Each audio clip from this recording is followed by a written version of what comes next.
You don't need iron chains to be a prisoner. You just need a 30-year mortgage, and you'll fall asleep every night in a house that technically doesn't belong to you.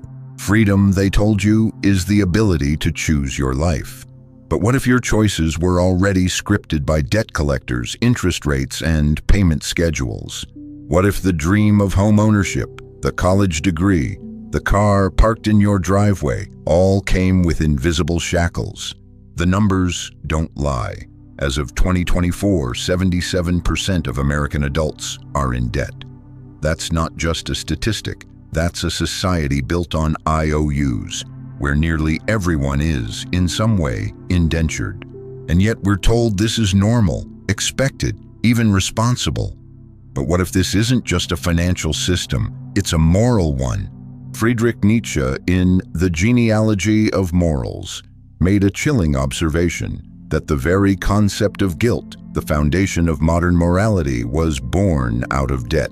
According to Nietzsche, early societies developed punishment not to maintain order, but to help people remember what they owed. His words echo through time. To breed an animal with the right to make promises, man had to invent memory. And to remember debt, he had to invent pain. In other words, your sense of guilt, your anxiety, your fear of failure, your need to make things right, was manufactured to keep you obedient. And here's the linguistic kicker. The German word for guilt is Schuld, the exact same word for debt. Let that sink in. You don't just owe money, you owe penance. Your debts are not merely balances on a spreadsheet, they are moral judgments. You feel bad for being behind on payments. You feel shame for not living up to financial expectations. You internalize your debt as a failure of character, not as a symptom of a rigged system. And this is exactly the trap. Because if you think debt is just a money problem, you've already lost. It's not about dollars and cents. It's about power, morality, and the very structure of your identity.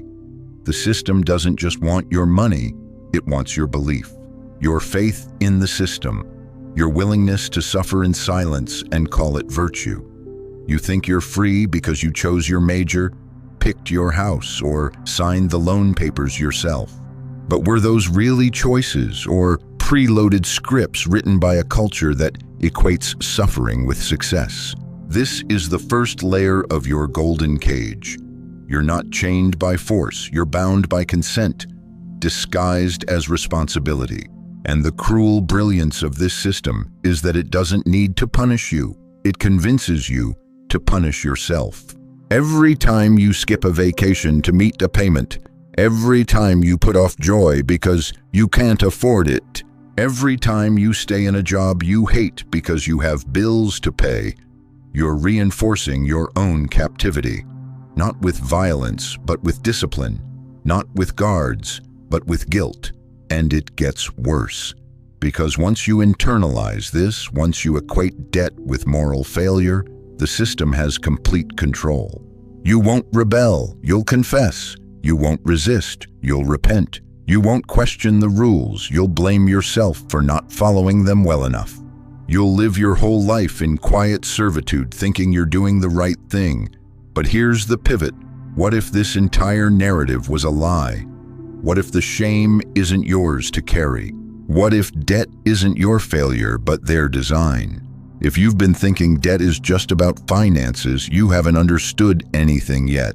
This isn't about money. It's about moral engineering, social control, and the most sinister form of enslavement, the kind you agree to. Because the most dangerous prisons are the ones we build inside ourselves. You thought debt was about interest rates and payment plans, but no, debt goes deeper. It seeps into your sense of self, it rewrites your values, it reshapes your morality. Because in this system, you're not just paying money, you're paying in dignity, in identity, in self-worth. And somewhere along the way, you were taught to believe that this was not only acceptable, but virtuous. Nietzsche called it the ascetic ideal, a dangerous belief that suffering is noble, that pain is purification, that to endure is to become good. Under this spell, debt isn't seen as a burden. It becomes a rite of passage, a moral badge. You're applauded for tightening your belt, admired for working 3 jobs, praised for sacrificing your time, your health, your youth. And what for? Just to keep up with the payments. Ask yourself, why do we celebrate people who suffer quietly under financial pressure? Why do we tell young adults that taking on $30,000 or more in student debt is investing in themselves? Why do we glorify the 30-year mortgage, even when it means paying double the home's original value by the time the final bill is due? Because this is no longer just economics. It's a cultural religion. Debt has become sacred, and repayment is the modern form of worship. This is the moral trap, a system that convinces you to sanctify your own exploitation. Nietzsche warned us, modern morality didn't evolve from compassion. It evolved from debt and punishment. In ancient societies, memory was tied to pain. You remembered what you owed because you were punished for forgetting. And over time, this punishment wasn't just external, it became internalized. Guilt was no longer about owing something to someone. It became a way of life. And so did obedience. Today, you don't need to be flogged in public to feel remorse. All it takes is a missed payment, a late fee, a growing balance, and suddenly you're apologizing for your existence. You feel irresponsible, ashamed, unworthy. But is that morality, or is it manipulation? This is how power hides in plain sight. It moralizes your suffering. You think you're being responsible. You think you're doing the right thing by grinding through jobs you hate, by sacrificing your present for a distant, uncertain future. But you're not living responsibly. You're living submissively. You've bowed your head to a new god, the financial system, and like all gods, it demands faith. Not in miracles, but in repayment.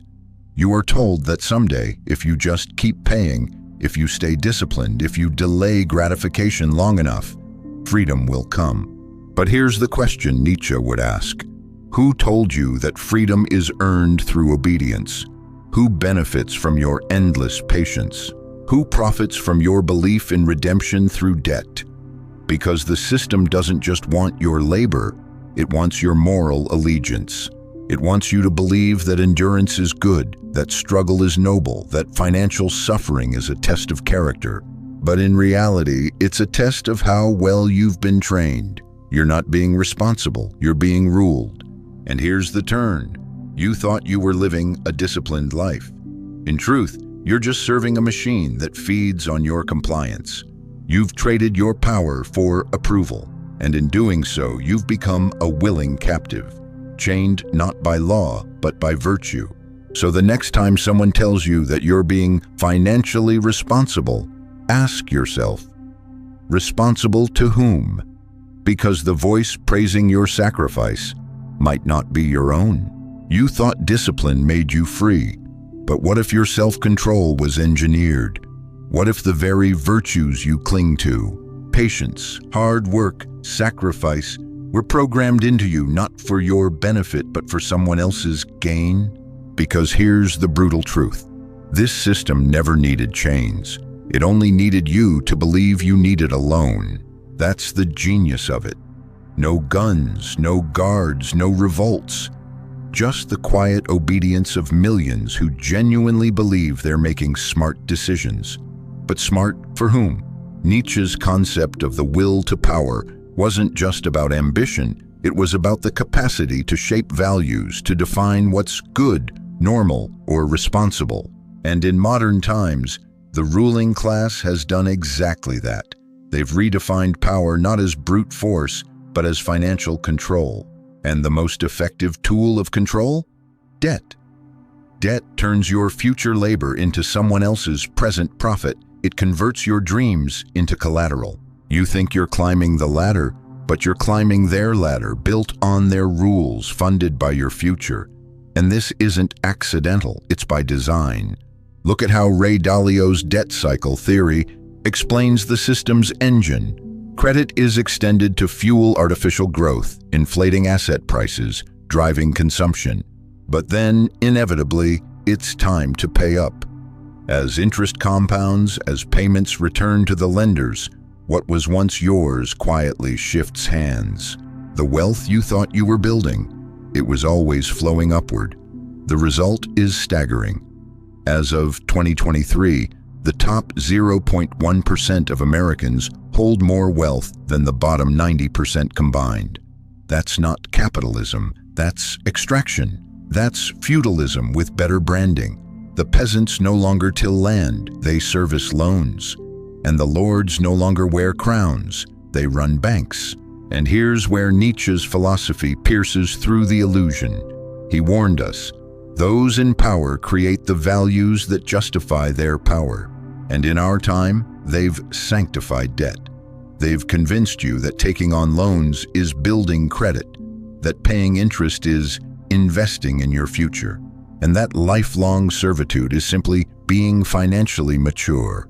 But you're not maturing, you're being harvested, because the deeper game is not about your freedom, it's about your utility. You are most useful not when you are broke, not when you are rich, but when you are constantly repaying. The system doesn't want you dead. It wants you alive just long enough to service the loan. You are a living yield. Your time, energy, attention, they're all assets being monetized day by day, decade by decade. And here lies the modern slavery Nietzsche never saw coming, the voluntary kind. The kind where you choose the shackles. The kind where you proudly wear your debt as a symbol of adulthood. The kind where you defend the very system that exploits you because you think it's your only path to security. But what if security itself has been redefined to trap you? What if financial stability is just the marketing term for economic dependency? Because here's the terrifying realization. Your belief in the system's the system. The moment you begin to question it, not just the numbers but the moral architecture behind it, you start to see it for what it truly is. A machine that feeds on your belief, your guilt, and your silence. So ask yourself, is debt your tool or are you its product? Because until you answer that, the game continues and the house always wins. The most dangerous kind of slavery isn't enforced, it's chosen, not out of malice but out of belief. You think you're free because you signed the papers yourself. You think you're in control because you follow the rules. But here's the terrifying truth. The most dangerous lie is the one you don't even know you've believed.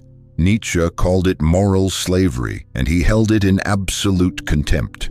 Not because it was imposed from above, but because it was celebrated from below. He saw in modern man not just submission, but devotion to submission. The oppressed no longer merely obeyed, they glorified obedience. They wrapped their chains in virtue, called them responsibility, duty, maturity. And in doing so, they became more than slaves. They became missionaries of their own servitude. Sound familiar? Because that's exactly what today's middle-class ideology has become. A sacred script you're expected to follow without question. Work hard, buy a home, pay your debts, retire at 65, die quietly. That's the dream, right? But here's the problem. The dream is broken. The script no longer delivers what it promises. As of 2024, over 60% of American retirees still carry debt. After a lifetime of sacrifice, they are still bound to the system.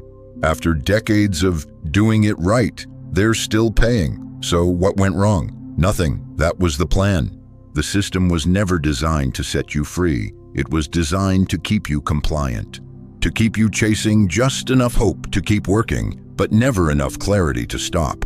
And here's where Nietzsche's solution slices through the illusion like a blade. You do not have to play this game. He called it the Übermensch, the overman. Not a ruler over others, but a ruler over the self. Someone who sees through the lies, who refuses to be defined by borrowed values, who creates meaning instead of inheriting it. The Übermensch doesn't wait for retirement. He doesn't ask permission to be free. He defines his own freedom on his own terms. Because when you see the machine for what it is, you realize you don't need to burn it down. You just need to stop believing in it. The game only works if you accept the rules. And the most powerful act of rebellion isn't violence, it's withdrawal of faith. The Übermensch reclaims his values. He stops measuring success by net worth, social approval, or credit scores. He stops viewing suffering as noble. He doesn't suffer for the system, he transcends it. He's not naive. He sees the traps clearly, but he refuses to walk into them. This awakening isn't about escaping responsibility, it's about choosing responsibility that actually belongs to you. Not the one sold to you by banks, by culture, by a system that needs you to keep believing your cage is a home. Because once you stop mistaking obedience for virtue, you stop being useful to those who profit from your silence. And here's the turning point. You were never meant to be a pawn in someone else's strategy. You were meant to create your own game. The Übermensch doesn't destroy the system out of hate. He walks away from it out of clarity. So ask yourself, are you still trying to win a game that was never meant for you to win? Because the moment you stop playing by their rules is the moment you start writing your own. The system can't imprison you if you no longer play its game. That's the escape route they never tell you about. Not rebellion, not war, not even resistance, but withdrawal of belief. When you stop accepting the definitions they've handed you of success, of responsibility, of worth, you don't need to break the cage. You simply step out. Nietzsche called this radical shift self-overcoming. It's not about destroying society or burning down the banks. It's about changing the lens. It's about refusing to measure yourself by a value system designed to keep you small. It's the courage to stop chasing what you were told to want. Because as long as you're fighting to win their game, you're still playing it. So what does self-overcoming look like in a world obsessed with debt, status, and surface-level success? It starts with clarity. Learn the mechanics, understand the math. Compound interest isn't just a financial concept, it's a trap that eats time. A $250,000 mortgage at 6% interest over 30 years doesn't cost $250,000, it costs almost double. The system banks on the fact that most people will never read the fine print, but once you do, the spell weakens. Next, invest in real assets, not liabilities disguised as milestones. That fancy car, that overpriced house you don't own yet, they don't give you freedom, they give you fixed costs. Instead, build skills, autonomy, ownership, the things that can't be repossessed. A business you control, a craft you've mastered, a service only you can offer. These are the things that make you unshakable. Then live simply, but not poorly. Simplicity isn't poverty, it's sovereignty. It's the freedom to say no.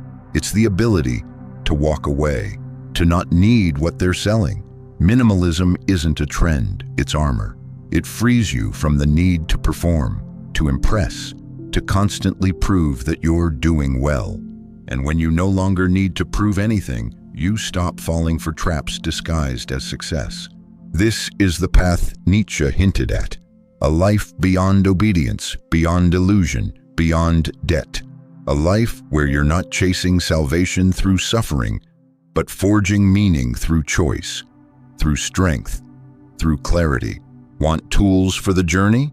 Read Debt, The First 5,000 Years by David Graeber, an eye-opening tour through how debt has always been used to control societies. Or try Your Money or Your Life by Vicki Robin, a blueprint for reclaiming your relationship with money, work, and time. Because here's the hard truth, you don't owe the system anything, but you owe yourself everything.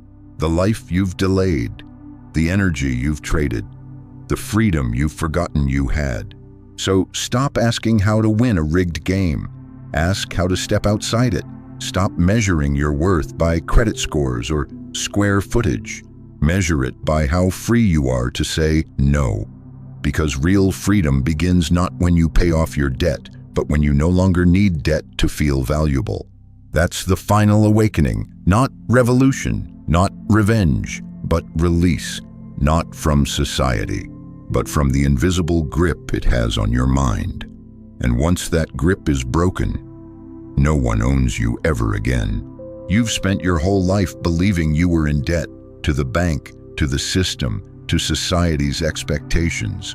But here's the truth they never wanted you to discover. You owe the system nothing, not your time, not your spirit, not your loyalty. But you do owe someone something. You owe yourself a free life, not just the illusion of freedom wrapped in a paycheck, not the fleeting high of a financed purchase, not the quiet suffocation of doing everything right. You owe yourself the real thing, a life where you are no longer measured by debt, defined by sacrifice, or trapped by the expectations of people who profit from your obedience. Because at the core of all this, beneath the banks, beneath the contracts, beneath the social norms, lies one silent agreement that you will keep playing the game. That you will keep borrowing, keep working, keep proving, keep waiting. But what happens when you break that agreement? When you stop playing? When you choose clarity over comfort, freedom over appearances, truth over tradition? That's the moment the spell breaks. That's the moment you become dangerous, not to others, but to the system that fed on your silence. Because a person who no longer fears debt is a person who can't be controlled. A person who no longer needs approval is a person who can't be manipulated. A person who reclaims their values is a person who reclaims their life. And now it's your turn. This wasn't just a video, it was a mirror, showing you the cage you didn't know you were in, and the key you've always had. So if something in you just woke up, if something finally clicked, don't keep it to yourself. If this message shook something loose inside you, let it shake someone else awake. Share this video with 10 people who still believe the cage is a castle. And comment below, where in this journey did you wake up? What part of the illusion finally broke? I read every single response, because these aren't just comments.